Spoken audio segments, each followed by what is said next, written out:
Russia built air defenses to stop NATO jets. Ukraine showed up with lawnmower engines and bad intentions. And somehow, it's working. If you think drones are just flying GoPros with trust issues, buckle up. Because what Ukraine is doing to Russian air power right now is less Star Wars and more Home Alone, except the traps explode. Let's talk about how Ukrainian drones are turning Russian bases into high-stress panic rooms, one aircraft at a time. And we're starting with a MiG that never even made it off the ground. For weeks, a Russian MiG-29 had been prowling the Black Sea coastline out of Kacha airfield in Crimea. Low-altitude patrols, drone hunting, easy work. Intercept slow UAVs, radio coordinates, let surface-to-air missiles do the rest. Routine, predictable, and predictability is deadly. Because while that pilot was sleeping in nearby quarters, a Ukrainian drone was already airborne, nearly 400 kilometers away, flying toward him like a silent appointment with destiny. And this is where the story stops being about drones and starts being about patience. At 600 local time, a pneumatic catapult flung a UJ-26 Beaver drone into the air from west of Croissant. No runway, no drama, just compressed air, fiberglass wings, and a rear-mounted propeller whispering into the dark. 60 meters up, cruise mode engaged. Quiet enough that if you stood half a kilometer away, you'd hear wind, not war. 3 Ukrainian special operations soldiers had less than 2 minutes to vanish.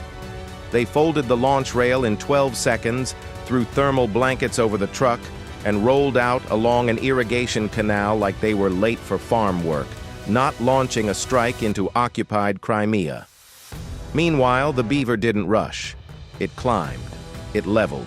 It settled into a 398-kilometer flight plan straight toward Kacha airfield. But Russia wasn't asleep.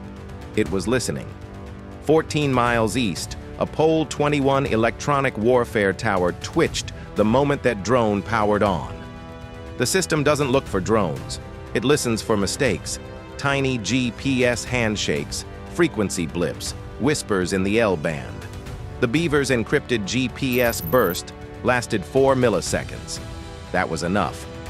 Rubicon, Russia's specialized drone hunting unit, flagged it immediately. Possible long-range UAV launch, Croissant sector.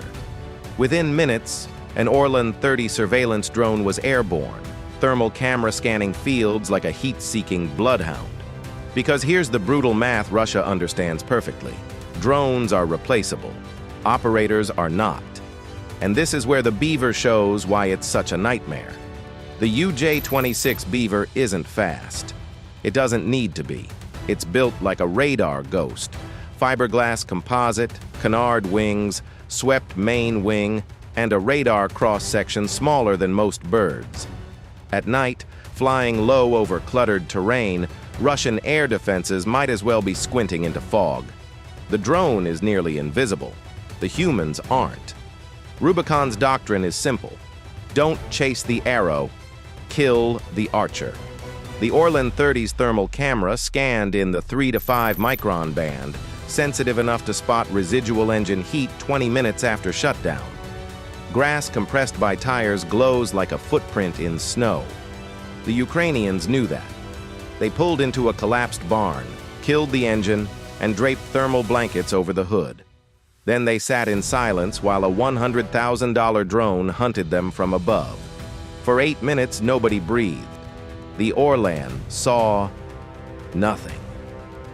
Rubicon logged the search as inconclusive. And while Russia hunted shadows on the ground, the real threat was already halfway there.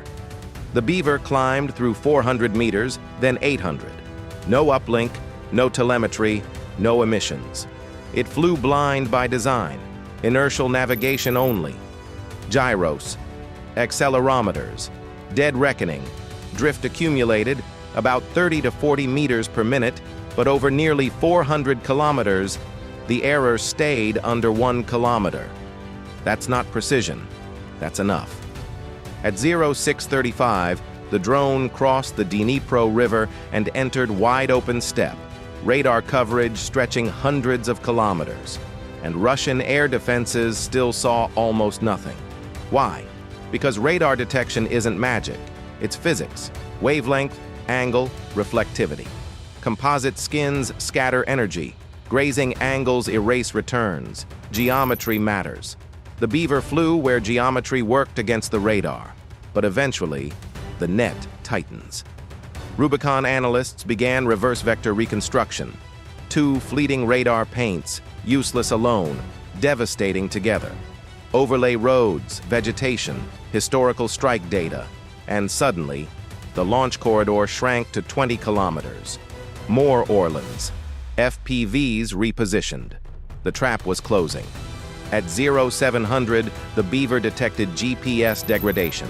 Russian Zetel jammers flooded the bands with overlapping noise cones. 5 satellites dropped to 2. The drone switched to inertial-only mode. Guess what happened next? Subscribe for you don't want to miss the Russians' response.